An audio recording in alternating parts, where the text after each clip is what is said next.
Welcome to episode 1 of Brad and Will Make a Tech Pod, period. We're making a tech pod? We're making a tech pod, Brad. I'm going to emerge from my tech pod fully formed. If I can Spread my blast tech out of, wings. If I can blast out of a pod one time in my life, Yeah. I'll consider it fulfilled.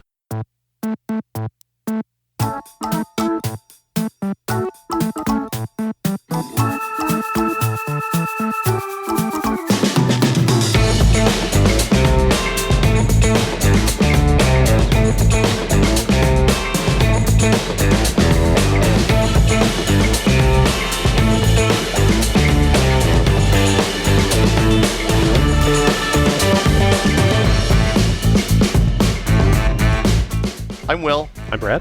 Hello. We're making a podcast. I know we did an episode that you haven't heard because we didn't tell anybody about it. Have they not heard that one? Well, it's on the feed. Oh.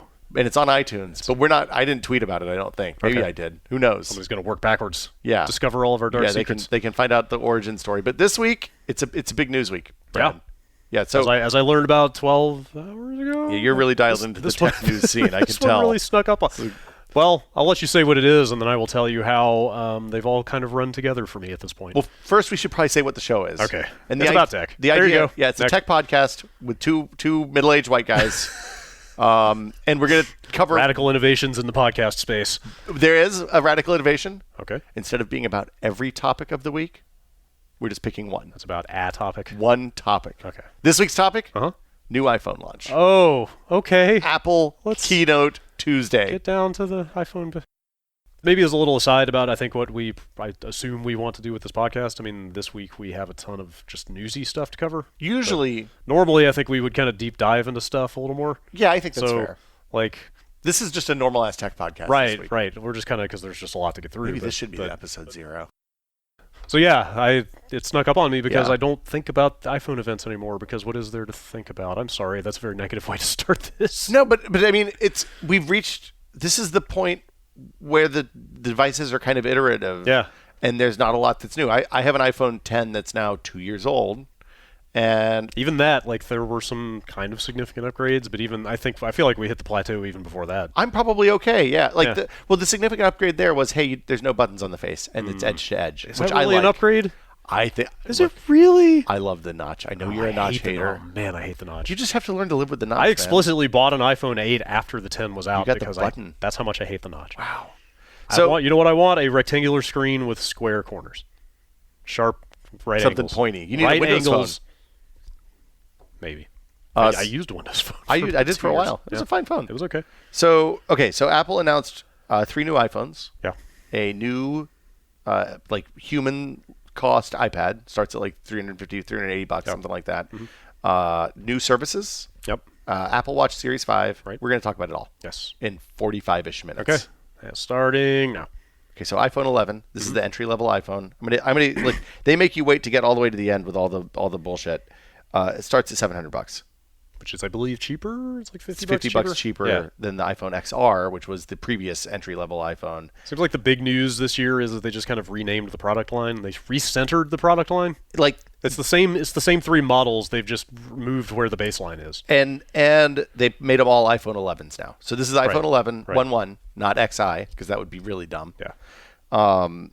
It is an A13 processor. It has the LCD-ish screen from the last generation, it seems like. We're talking about the flat basic 11. This is the flat basic 11. Right. It seems like a pretty good phone. They're adding dual cameras as the big upgrade if you were an iPhone XR person previously, which means that you get a wide-angle camera and a normal focal length camera, and it can use them both simultaneously, which is kind of new. I mean, it kind of did that before, but the big shift seems to be that with all 3 of these new phones. Previously, when you were shooting video on the iPhone 10, you had to choose which camera you wanted before you started. Is that not still the case? Video. It seems like that might not be the case anymore. Some of the stuff I read, like there is a camera view where it shows you kind of both views at the same time, and I think you can still manually pick which one you want to shoot. That is an app, and that is rad. So that's on the higher end phones. I don't know if it's on the 11. Okay, but I think it is. With the Pros, you can shoot from 2 cameras at once. So you can shoot a wide and a close-up at the same time on the same device. Or I think this was just letting you select, like, here's what both cameras can see. You can pick which one to shoot. So that's something that I think Bionic has always done. Bionic is the name of the app. It's like a here it's like for filmmakers to choose which lens they want to use to shoot a scene when they're framing it. The thing that blew me away on that was that you can actually shoot the selfie camera, the forward-facing camera, and the other person camera, so like you could record an interview. Oh wow! Like we could record a podcast with just a phone stacked up between us. That's too much. At the same, no, we don't. Nobody should do video podcasts. I just caught this video presentation over somebody's shoulder, but did I see they were demoing like shooting a musical performance with an iPhone? They did that. Like, yeah. are they basically just turning this thing into like a pocket-sized production studio? Is that where they're? Well, I mean, it's called a Pro, so. Well, so that was with the Pro. It needs to be professional, I guess. Yeah, I mean, look, they've always done that. Like, this is the same thing that they always do. They give the iPhone to a bunch of really talented professional photographers and give them $10,000 or whatever amount of money and say, go out in the world and take some awesome photographs. And then they come back and they take awesome photographs. If you give those same cameras like a janky 1990s style, like disposable wind-up camera with the plastic lens and all the badness, send them out in the world, give them a budget to go someplace awesome, they're going to take awesome photos. Back a pretty good photo. Yeah, it's like if you, the real test is to give it to my 6-year-old and be like, hey, can this make the 6-year-old photos look good? And yeah, it's up and down. Same thing with the video. Like they had the iPhone mounted on a dolly, and they were trucking. They were trucking in and out, doing all sorts of like really beautiful movements, and it looked great. The video looked terrific.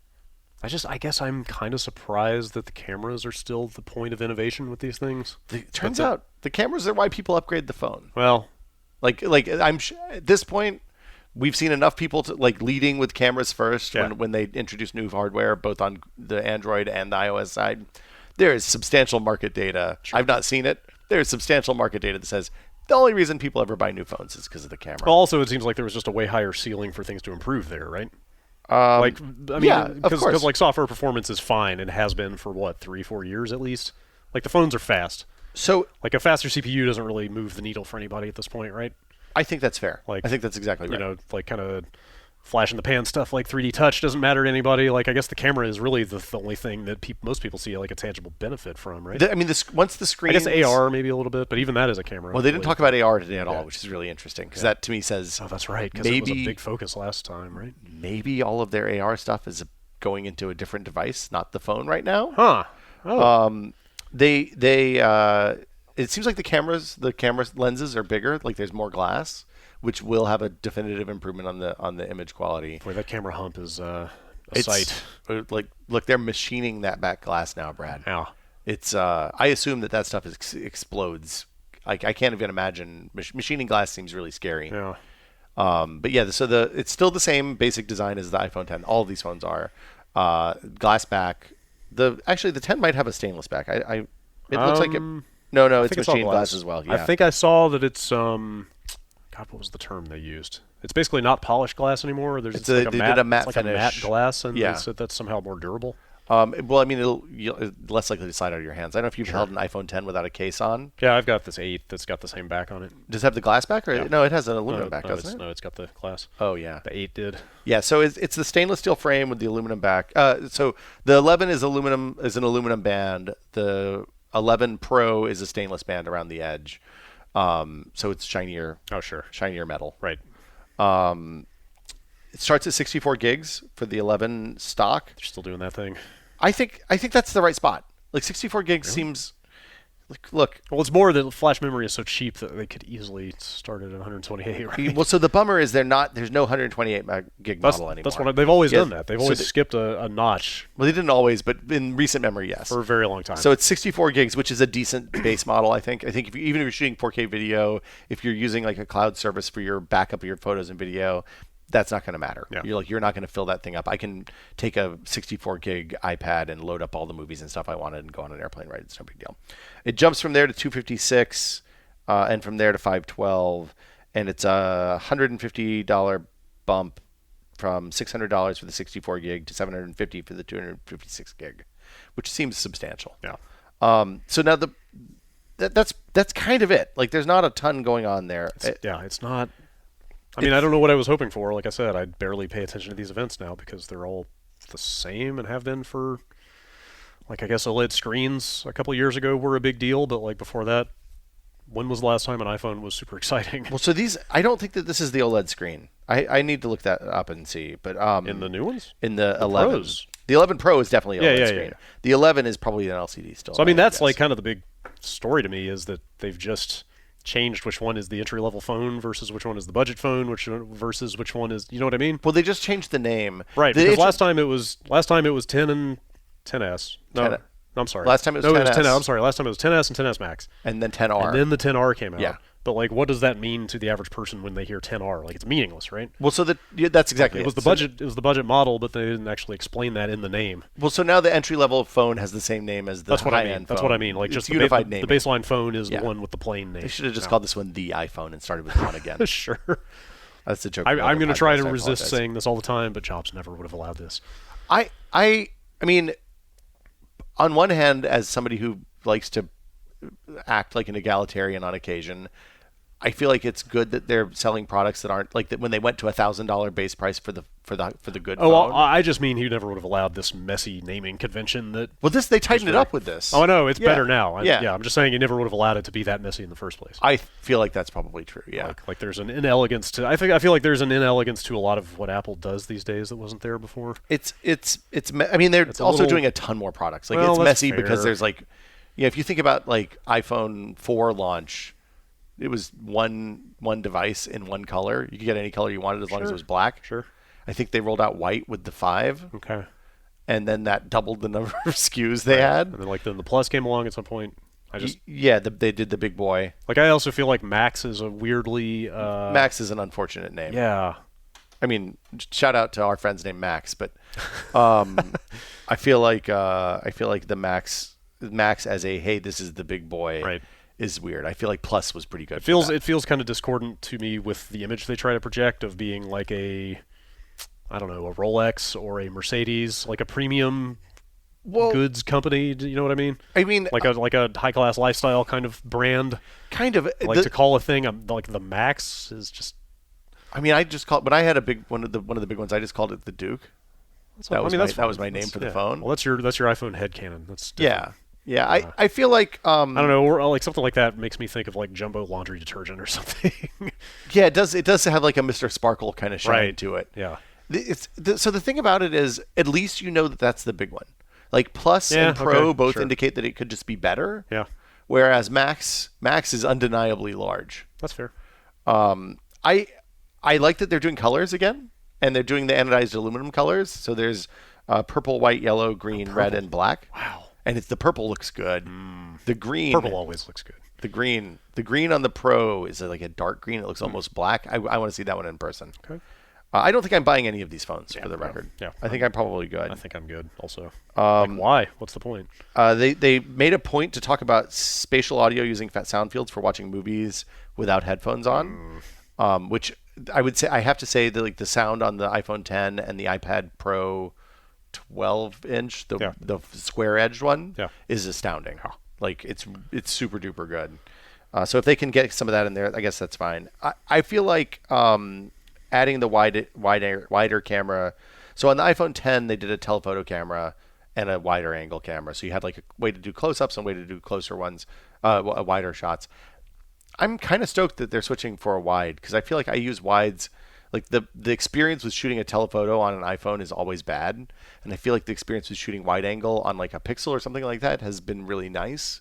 In that, like if you want to do a selfie with 5 people in it, you hold the phone out like this, and you can get all 5 people in the shot without having to use a tripod or recruit some stranger to shoot the picture, stuff like that. I think that's a good change. Sure. Other than that, I'm like, Very iterative. yeah, very much so. And it was also telling me that they're keeping the iPhone 8 around. So the iPhone 8 is still going to be around. It's at a much lower price point for people presumably who want the button. I have to assume maybe there's some like people who can't have cameras on their phones or something like that still, or have to have the cameras disabled, so Face ID doesn't work for them. Or maybe they just need a phone for the olds who don't want, Such as myself. don't want to look at the camera to unlock their Voluntarily phone. bought an iPhone 8. There were some rumors a while back that they had found a way to integrate the touch sensor under the screen. So there's patents about that And from that's a it. bunch of different places. Okay, and that the Touch ID ultimately will come back once they can figure that out. Maybe. I mean, presumably. So the way it works is that there's a sensor that lives just underneath the surface of the screen, and it picks up it picks up enough capacitance to tell the darks, the ridges and whorls and all that stuff. Fine enough resolution. Presumably they're either not happy with it yet, or they think that there's more legs on the Face ID. And having the ability to do the depth camera stuff seems good. Oh, they did mention that now they're doing stereo with the multiple cameras on the iPhone 11, which wasn't. I feel like the iPhone XR maybe had that, but the iPhone 8 is a single camera, so you can do portrait mode photos of things that it doesn't recognize as a face. For example, Google and Apple have been doing portrait mode on human faces because they can recognize with the machine learning where the face is, and they can cut out. They can say, okay, this is a human face, so let's depth of field out the background, no problem. If you try to do that with your dog on a single camera iPhone, it's not going to work because it didn't recognize the dog. And now with the two cameras, it can just say, okay, you want this in focus and everything else out of focus. Which computers have gotten smart enough to identify a dog. No, they're using two cameras, so they don't have to identify the dog. Right. Yeah, life hack. Other thing. This is an iOS feature that's presumably coming everywhere. But if you tap and hold the shutter when you're making a video, taking a photo, it'll just go ahead and turn that into a video. So it'll just keep shooting video. It's kind of like a natural extension of live video. And this is the first one that has the A13, which is the next SoC from Apple. Right. They specifically said it is 8.5 billion transistors. I looked up some other transistor counts, but it's 3 billion for an Intel x86 Coffee Lake CPU, which kind of has a GPU, but not really. So that's a lot of transistors. It has dedicated machine learning models, a controller to dedicate CPU and GPU resources to the machine learning code as needed to not slow down the rest of the machine. Oh, wow. So like it can look at the code and say, hey, this part should be running on the CPU, this part should be running on the GPU, and dole it out and pull it back in before the machine slows down. Are they still at the point where they're claiming like they're doubling performance year over year every year? They did not. They didn't say that this year? One of the interesting things about this keynote, Brad, is that they did not use any relative measures. No kidding. Okay, because they've been saying exactly that for a very long time. So I guess maybe they kind of... I would say we're at a situation where that's probably not going to happen so much anymore. Okay. I figured that had to happen eventually. It didn't seem sustainable. I mean, it happened on the CPUs a few years ago. Yeah. Which I don't want to get too far afield of the events of today, but that leads me to ask, like, when are MacBooks just going to start moving to these ARM-based? Look, in 2013, I predicted when they started making their own SoCs that this is the end result, is that their laptops are going to be ARM-based. Yeah. It is happening. There's no doubt in my mind. It's got to be. It can't be that much farther off. Like they're positioning iPads against also Wintel laptops. Doesn't the new Mac OS have some kind of iOS compatibility layer? I don't know about that already. I mean, that was the case. Maybe because like their new arcade service, the games will run on all their platforms. But isn't that just a cross-compile because of they're probably just ported. Yeah. But I wonder if they're at least starting to lay the groundwork for that stuff. Look, they've been doing that for a long time. If you look at how the apps launching the Mac App Store 7 years ago is the beginning of the groundwork for that, because it means that they can then either force people to cross-compile for all the platforms when they want to submit their apps, or just automatically have it happen. So do these again, we're real tangent here, but do these ARM-based SoCs scale well to higher clock speeds? Like if you're able to throw more voltage at one of these things and better cooling, can you? I mean, it's like anything else. But the benefit of the idea is that this is performing as well as they've reached a point where they're performing comparably to low-end mobile chipsets now, especially if you factor in GPU performance. So if you're doing stuff that requires 3D acceleration on the desktop, like video, say 4K video playback, or any modern web renderer uses 3D accelerators at this point, right? They've got all that stuff handled. They've got all that stuff handled and built in because they control the whole thing, right? So they're not reliant on Intel's crappy GPUs to get games running on MacBooks like they are now. They can just say, well, look, we want this GPU to kick ass, and they do that. And they did talk about performance; it's faster, yada yada yada. Yeah. But the performance on mobile right now is such that Qualcomm and Samsung have lagged behind so far what Apple's been able to do over the last 2 or 3 generations. That the thing that they're beating is last year's iPhone processor, not the latest Qualcomm 945 or whatever it is. Right. They also have machine learning matrix multiply. So a lot of machine learning algorithms use matrix multiplication, and they have dedicated slots on the SoC for that, which looked like maybe somewhere between 5 and 10% of the overall SoC if their map was They didn't say it was accurate, but if it was, then that looks like about the size of the die, which is a ton. Yeah. Did they give any examples for how that would be applied? Yeah, so can you it's think like of any? the face recognition, Okay. the focal plane stuff, all of the Siri voice recognition. I have to assume uses that stuff at this point. Probably even down to stuff like if they're filtering email with that now, which isn't out of the question. I don't know if they actually are, but my assumption is it's being used everywhere. There's also third-party apps can have access to it because there's APIs that they announced at WWDC to tap into that stuff. They're claiming that the battery for this is 4 times better than the iPhone XS. That's for the sorry, that's the 11 Pro. That's what I wrote down. Huh. Was it? I thought I read it was 4 hours longer. 4 hours. Yeah, I said it. I wrote 4 better. So you're right. It is 4 hours. 4X. I will go buy one immediately. That's Yeah. insane. If it's a 4-day battery, I'd be right there. Was there some kind of optimization going on around that? So around energy usage? part of it's the screen, it seems like. Okay. And then part of it's just the normal. Every time we do a new CPU, we're better at that. That's a pretty big pump. Yeah, and 4 hours is not nothing. I think the phone's a little bit bigger. I didn't actually look at the specs, but it looks to me like the whole thing's just a little bit larger. A little chunkier. So that's kind of the 11. Okay, one last question. Yeah, When is the notch going away? dude. Or you gotta stop. You gotta stop with this notch business. are they at least working actively on eliminating it? I don't. Do you think there R&D going on somewhere at Apple to remove because what is it? It's the front-facing camera. Yep. There's probably the ear hole. Of course. There's a couple microphones. Well, I think that can be hidden. There's an illuminator. The I feel like you gotta stop worrying and love the notch, man. I like the pixels. Like there's a nice. It has lovely round curves all around. It's round all the way. It's a pixel. There's a nice symmetry to the way their screen is uniform. Well, one of the pixels has a bad notch though. Has a real fat chunky maybe it's notch. the newest one. I don't know which one I was looking at. I don't keep up actively with that stuff. I don't know if it was the. I don't like the Samsung phone that has the hole. It just has like a hole where the camera is. I find that very disconcerting. One of the flagship Android phones I just saw, which I'd swear was one of the newest Pixels, had no notch and just was the kind of the same uniform shape on both ends. Well, so there's no Pixel 4 yet. They haven't announced that yet. So I think that'll be I want to say this stuff year. was leaking. There's the Pixel 3 and 3-bit XL don't have any notches because they have a bar on the top. That must be what I was looking at. But I think the Pixel 3a has a notch. I'm not sure. I'll stop asking about the notch for now. It's okay. You gotta the notch. Look, the notch. I was worried about the notch. I was ready to return the phone if the notch was bad. I stopped caring about the notch about 3 hours in. 3 days, but Do you know what the weird thing was about going to the notch phone?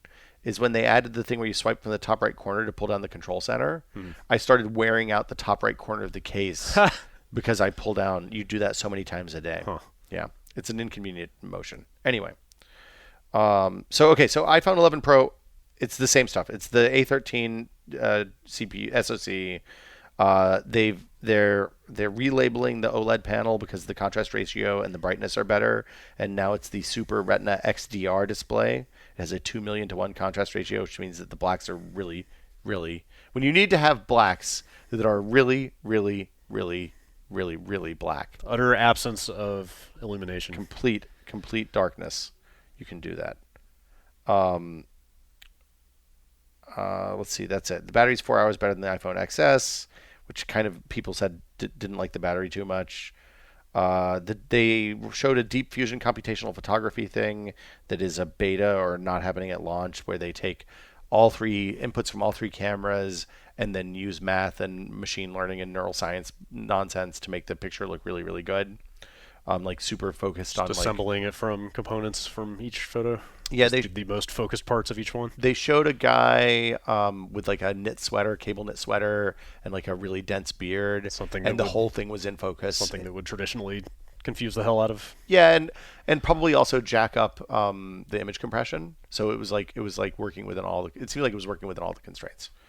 The big deal is the third camera. So the 3 cameras are the normal wide angle, which is a 26mm equivalent f1.8 stop, so nice depth of field, really wide open aperture.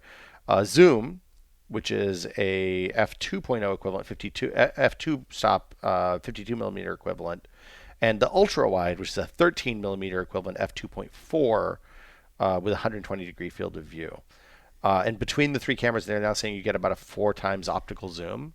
And it seems like it merges between them seamlessly, and Wow. and I saw that animation of somebody just sort of sliding the fake dial. yeah. So and when you're looking at like if you're looking at like the zoom, it shows you the wide like grayed out, like the part that's not going to be in the shot grayed out. I'm surprised they aren't just taking all 3 pictures every time, because space is cheap. They want to sell bigger phones. Why not give you the options? But I understand why they wouldn't do that. It seemed really like that part. It seems like it's very good.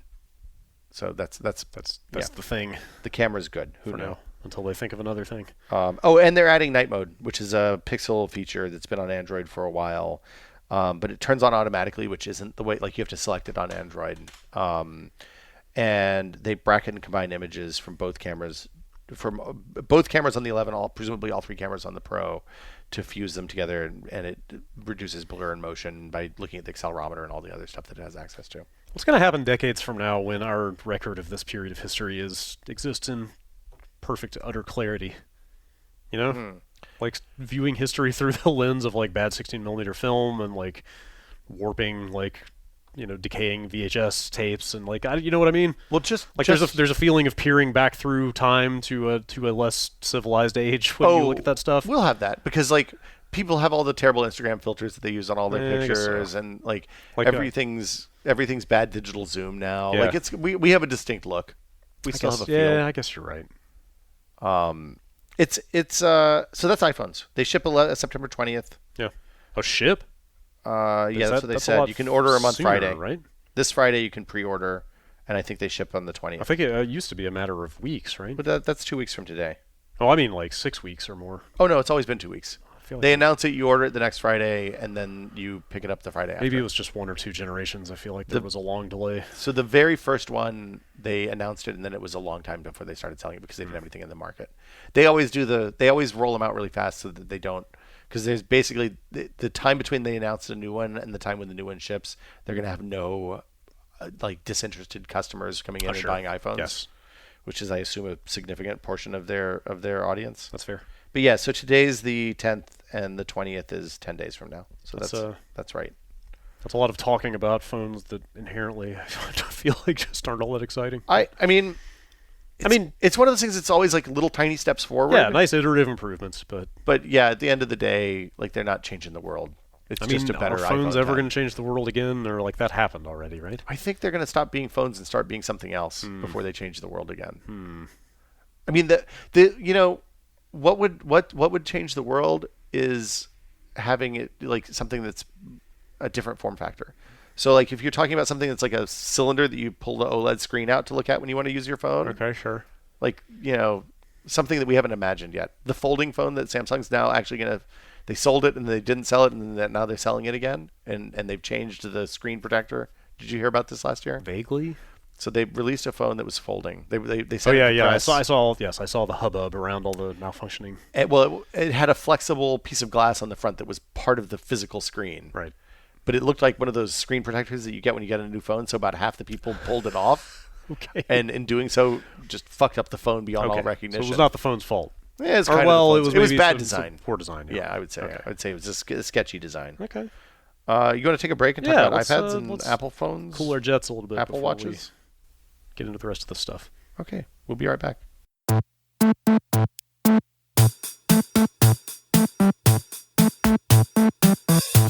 Hey, we're back. Yep. I'm ready to watch. Your chili. Ooh, good segue. Oh man, I didn't know you were going to talk about the chili. Oh man, this chili smells so good. I can't not talk about the chili. I'm sorry. It's okay. That's what we get for recording at dinner time. Hey, look, this is a double podcast day for you. You're doing the heavy lifting here. That's right. Okay, so watch an iPad. I think we should do watch next. Yeah, like amazingly, the Apple Watch seems to be the most interesting thing today. As somebody who burned himself by buying an Apple Watch Series, now the Series Zero, the one that they don't even acknowledge existed anymore. What did they actually call it? Was it Series Zero? They just called it the Apple Watch when they released it. They're like, here's a $10,000 gold watch. You're gonna use this for the rest of your life. And then it was like end of life 3 years later. Yeah, not bitter. This new one actually seems good. The Series 5, it's a little bit bigger. Comes in a bunch of colors. They're adding titanium. The ceramic is back. Yeah. Aluminum starts at $329. Oh, really? Sorry, $399 right, for yes. GPS models. Yeah. $500 for cellular models. And it has a feature that I didn't know I wanted until I heard about it. Which is? It stays on all the time. Yeah, who knew that having a watch that you can just having a watch that you can look at any moment. I mean, it seems useful. Yeah. But I guess I didn't realize it was feasible in any sense. Well, so Android watches have been doing it for years. Yeah. I mean, that's literally the only good. Having had an Android Wear watch, literally the only thing good about Android Wear watches, the OLED screens would stay on. Yeah. They're using a new. It's not that new. They used it in the last year's watch too. It seems like it's called an LTPO, a low temperature polycrystalline oxide back. Sounds for the fancy. display. So it's the thing that sits behind the display and lights up the display. And the benefit seems to be that you can run it at very low refresh rates with a commensurate drop in power. So to recap, OLED screens, if they're showing black, totally off. Right? There's no power drawn by those pixels. No power consumption. But unless it's colored. Yeah, but as soon as one of the other colors comes on, there's power consumption. Right. And this lets them drop the refresh rate when it's in the low power mode, so that it only updates a couple times a second. Which is crazy. I mean, but the image still persists on the screen. The image persists on the screen long enough. Yeah. I think that's really cool. I think that's good. I like the interesting thing to me was how they positioned this. So, like they opened the Apple Watch segment with their normal inspirational kind of bullshit video, but then it turned out to be about people who attributed the Apple Watch with saving their lives. Yeah. Which sounds like it's actually quietly becoming the sort of most revered feature of the Apple Watch. Like it seems like it came out of nowhere. The health stuff seems like it's the thing that has really kind of captured the public imagination. Hey Brad, do you want to die? Not especially. Well, if you buy this watch and you have a heart attack, it might keep you from dying. Oh, okay. But in a very carefully worded way that definitely was vetted by layers upon layers of attorneys. Sure. No, they had let's see, they had an older guy who'd been like walking or running and passed out and fell, and the watch if it detects a fall, it will automatically call. You have to turn that feature on. Wow. It's for elderly people mostly, I assume. Yeah, it seems like the risk of a false positive would be pretty high with something well, like it gives that. you like if you're conscious, it gives you enough opportunity to turn it to like stop it. Sure. You can always just press and hold the button and it'll do an emergency call, like if you're in a position, like if you're locked in somebody's trunk or something. It was a very compelling thing, and especially since they added the EKG with the Series 4, if you have heart conditions, like if you have atrial fibrillation or something that is potentially life-threatening but infrequent and undetectable unless you're in a hospital or hooked up to an EKG, it seems pretty good. They had a mom who had a pregnancy complication and had to do an emergency C-section, and the watch was like, "Hey, your heart rate's high and your EKG is weird. You should go to the doctor." Yeah. Stuff like that. It was cool. It has quietly become a reason that I would like to get an Apple Watch Totally, like it's an actual selling point, Yeah. not just I guess that's nice. Yeah. That's there. The thing I was going to say is, like, on a normal week, I would want to talk for a while about like where the sensors are in that thing, because I always thought the underside of the wrist was where all the really valuable telemetry is available. I'm surprised that at the top of the wrist it's actually able to collect that much. What do you mean? You always check pulse. Well, but pulse and EKG are different things. EKG is nerve impulses. Okay. So it can apparently lift those through the skin. There's conductors on the back of the thing. Okay. And it can get those from the skin apparently. I don't know that's hard science there. Yeah. That's the anatomy. Well, so the thing that was interesting was they talked about the health studies that they've done over the last couple of years. One of which was the heart survey, which they did with, I think, Apple Watch 2, Series 2 and newer owners, where they collected just a ton of heartbeat data from millions and millions of people, and as a result got a really good idea of what like average heart, like a better idea than we've ever had before what an average heart rate is. Is that data collection that people had to opt into? You had to opt in. Okay. You had to actually, like, I went and actually tried to do it, and then they were like, your watch is too shitty, we can't use you. But you had to sign like a normal human study waiver and all that stuff as if you were going to UCSF and like participating in a study. That's the kind of data collection that you can maybe feel good about. Yeah, and they did. I feel like they made actual promises about not using it for like nefarious stuff, which is interesting. They promised not to funnel it to your insurance company. I don't know if they did that. I don't remember that part. I would hope so.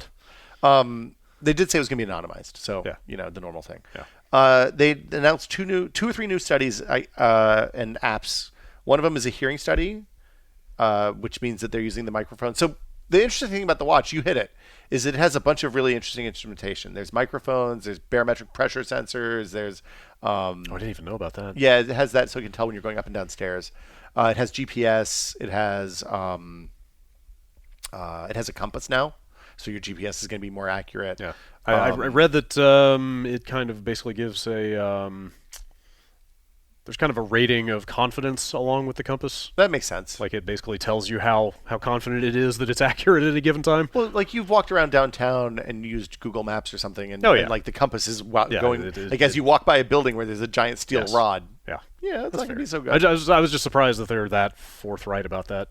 That like, hey, this thing is not the most accurate, and we're going to be honest with you when it's not. I mean, that's probably a liability situation. Oh, sure. Yeah. Because if you When it comes to the direction people are walking, or let's say maybe incoming weather disasters, it's or you're on a sailboat. It's useful to be accurate about what's happening. Exactly. So there's a hearing study that they're adding now, which is going to like notify you if you sign up for that. It'll notify you if you're in a room that is loud enough to cause hearing damage for prolonged exposure or for short exposure. Yeah. There was a thing about tracking women's menstrual cycle. And then the last one I completely missed, and I didn't go back and look at it because I was doing other things. It's cool that they're leaning that hard into that aspect of it, though. It seems good. It seems like the kind of thing that is really connected with people. Well, and it's interesting because earlier this week there was information about a couple of Facebook apps that track menstrual cycles, like actually just using that data and sending it to Facebook, which is not at all what you want. Yeah. I would assume, Yeah. like when you had sex, all that kind of business. Huh.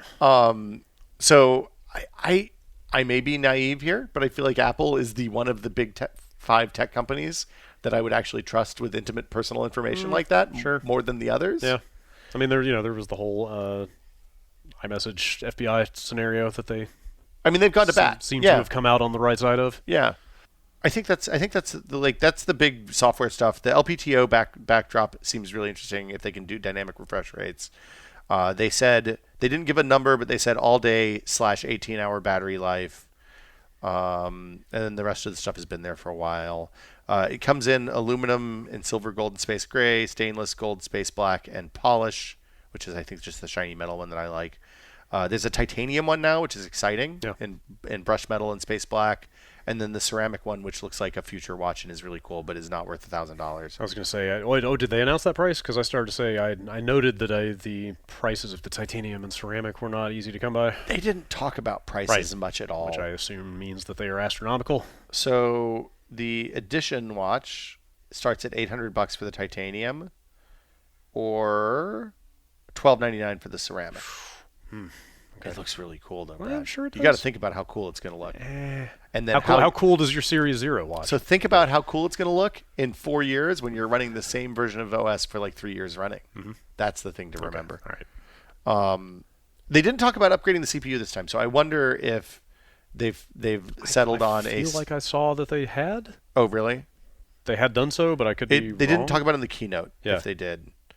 Okay, so I just looked it up. It's an S5. It's interesting that they're doing the sapphire crystal on the Series 5 GPS and cellular, but not the aluminum. And I think you have to get cellular if you get anything but an aluminum model, is what it looks like to me. Has that just been better scratch resistance and so forth? Yeah, so that's what they use on the camera lenses, right? It's on the camera lenses. Yeah. If you've ever looked at like your phone when it's 2 or 3 years old and it has like little micro scratches all over the front of the screen. You have to tilt it in bright light to see them. Yeah. The sapphire lens, my Series 0, one thing that it's great at. Yeah. 4, 5, 6 years in, whatever, it's 5 years in, no scratches. Oh, it's got the. Yeah, it's got the. So I got the stainless one because I wanted to see what how the sapphire aged specifically, and it is aged better than anything else about that device. Works as advertised. The stainless even is all dinged up, and the sapphire is fine. Yeah. So that's it. So you cannot get that on the aluminum at all. You cannot get the sapphire on the that's aluminum. A shame. You have to buy the $500 one, $600 one to get that. Look, you if you want a premium product, you have to pay a premium price, Brad. It's a watch. This is an heirloom you can pass down to your child. Oh, of course. Within the next 5 to 7 years, yes, at most. Are we moving on from the watch? Because I have one kind of use case question. Hit me. If this is the last I got nothing watchy else topic watch stuff. I mean, this is probably old hat for people that have had smartwatches for a while, but sell or no? Like LTE or no? Like So they turned the walkie-talkie thing back on. Do you know about that?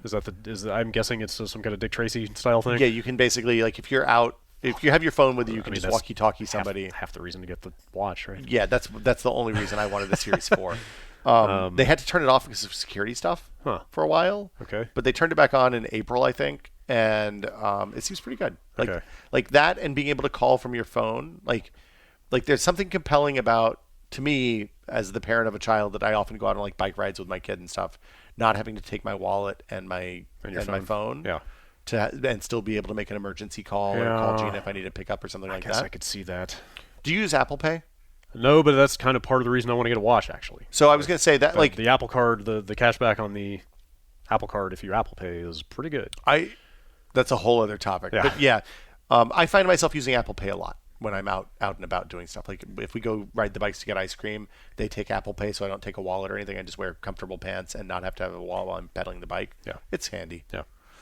This one, I don't know if this is a new feature, but this one, when you're swimming, it tracks distance swum. Wow. Wait. Which seems like magic. It's safe to just swim with it now? Yeah, it's that waterproof. Wow. Yeah. Okay. I think the 4 was as well. I figured they were still at the stage of like, yeah, it's mostly water resistant, but like don't dive with it. No, I'm sure it's don't dive with it. Well, or you know what I mean, don't submerge it is what I mean. Yeah, no, they showed a picture of a person swimming, so I assume it's totally kosher now. Oh, and the emergency SOS stuff is now international in like 120 some countries, not just the handful that was cool. Before. I'm trying to think like on a practical basis how often I would not have my phone with me, and it's not often. But I mean the watch is functionally kind of useless without a phone, right? If you don't have the cell model. Well, it'll tell you the time, and you can listen to music, and it'll like track a workout.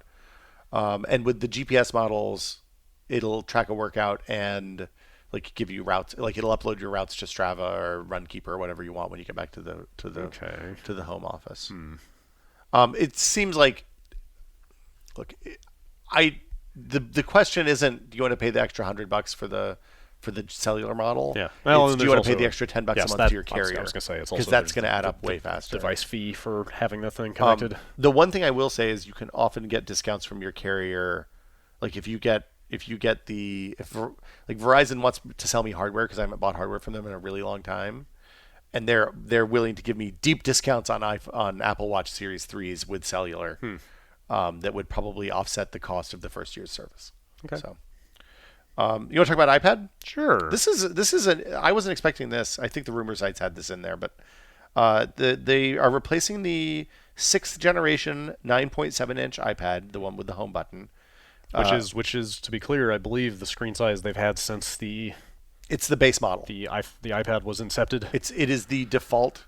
Is the iPad iPad. Right. Yeah, the one that we took apart in the basement at Whiskey Media. Right. Like that is the screen. Yes. On the iPad since time immemorial. So they're replacing the 6th gen with the 7th gen. They're just calling it the new iPad. The display is now 10.2 inches. They made the bezel a little bit smaller. It seems they didn't talk about how. It's funny, they didn't talk about how thin anything was today. Huh. So that to me says everything must be getting fatter now that Johnny Ive's gone.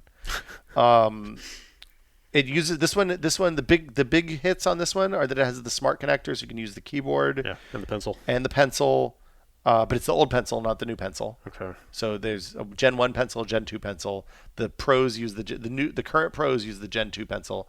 The old pros use the Gen 1 pencil, and now this one and whatever the other one they announced a few months ago. This is getting complicated. It is getting complicated. It seems nice. They were on the slides. They showed it competing with a Windows laptop, like a cheap Windows laptop, and the price starts at $329, which that's the actual model. Like that's the actual story, right? Is that what you're getting for that price is actually competitive now? Well, so the last one was also $329, so they didn't drop the price, but now that it has the smart connector, smart connector, bigger screen, faster, and pencil support. Yeah, I think all of those are pretty good. It's starting to pick up some pro features, is what I mean. You know. Yeah, the pro features are filtering down. Right. The bad news is the 32 gig, the 329 model is only 32 gigs, which is a little bit offensive. Yeah, I agree. It's $100 more to go to 128 gigs. Yeah, I'm not. That seems like, hey, I want something to browse the web and watch video while I'm sitting on the living room and the TV's taken by somebody else. Sure. But 300 like this. We shouldn't discount the smart connector. Adding keyboard support makes it a viable laptop competitor. Yeah. Something I meant to mention with the phones and completely forgot. Oh yeah. And I didn't expect this to be in this iPad because it's considered a Pro feature on the iPad Pro.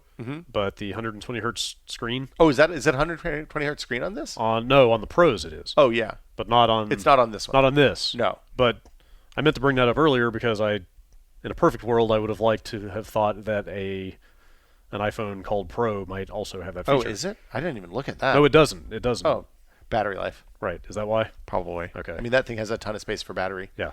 Because So I've got not the current iPad Pro, but the 10.5. It's the first 10-inch first iPad model, Pro. the first Yeah. model that had the 120 hertz screen, and it's night and day. Like I can never go back now. I like that a lot. So nice. I wouldn't. If they do that, it's probably only going to be in the big boy. Like it's just Yeah, no, it's really mesmerizing. fast.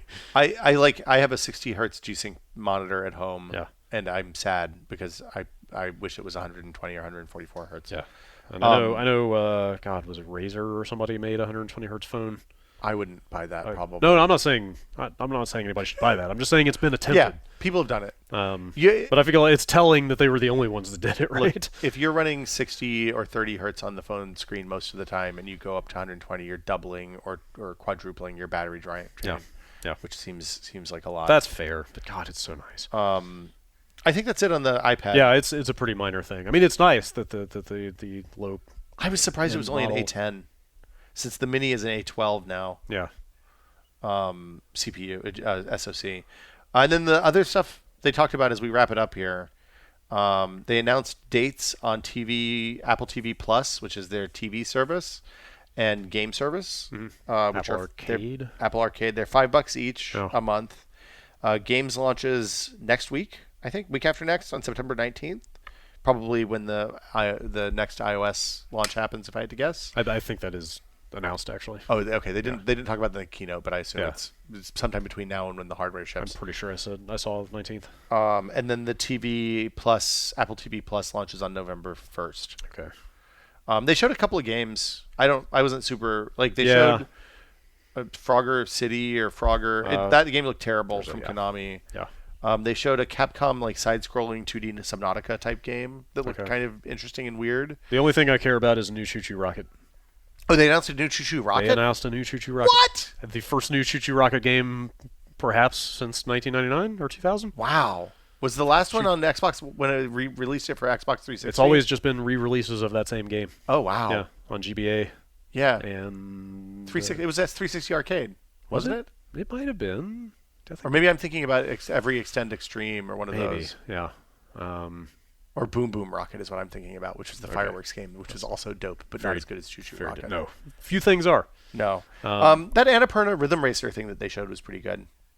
That's not Sayonara Wild Hearts. Sayonara Wild, yeah. Okay, that's also coming to That's coming the everywhere. Nintendo Switch. Yeah. Yeah. Yeah.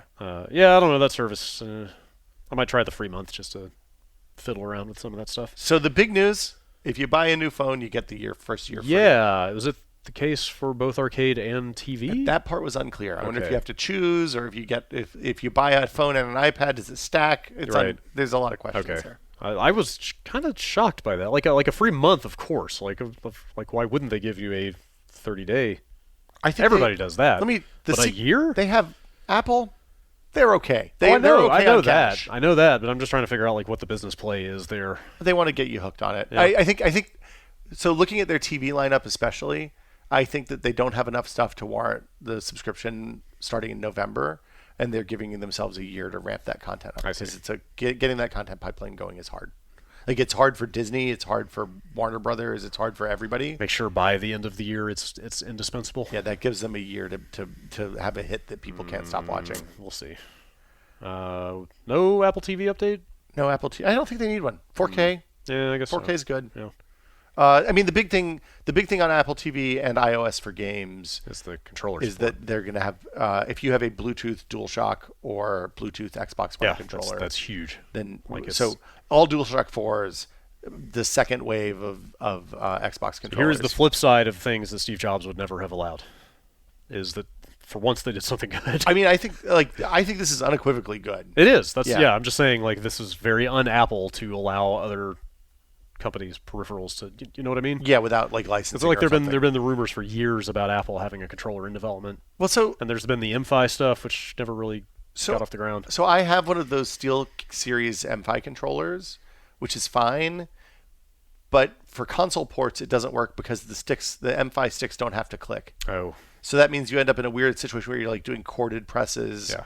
And also, like, Steel Series controller is fine, but it's not as good as, Microsoft and Sony put billions of dollars into developing those controllers over the years. On top of everything else, you just don't want to buy more controllers if you don't have to. Well, it's a pain in the ass to switch back and forth, though, because you have to sync it every time, and it's sure. it's not ideal. Yeah. But yeah, like I have enough PlayStation controllers floating around that I'll sacrifice one to the Apple TV, no problem. Totally. So yeah, this is all happening. Pre-orders have started for some of this stuff. You can order an Apple Watch now. One thing that we didn't talk about, they finally fixed the config. They may have done this before. It's the first time I've looked at it in a while. But they have a configurator now that lets you pick the size you want, and then you pick the finish you want, and then you pick the band that you want. On the watch? On the watch. Yeah. So you don't have to like if you want a black watch with a white band, you used to have to buy the white band after you bought the black watch with another band that you don't want. That's terrible. Yeah, so it's a better consumer experience, That's cool. I guess.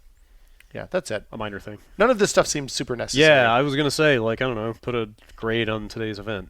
Say like a B? A B minus? I think they had the most diverse group of people that I've ever seen on a stage. Oh, okay. Well, I didn't actually see the stage show. I didn't know anything about their stagecraft. So, like, I just meant the product offering. If we're talking about like the actual show, they did a really good job. It was a pretty good show. Okay. They're doing this thing that I really like at the end, where instead of just having big bullet lists full of features and stuff, they do a.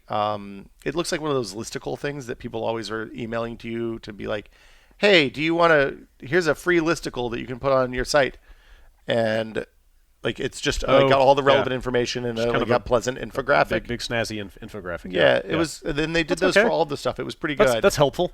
Yeah, like there's a couple more you can see them. Okay.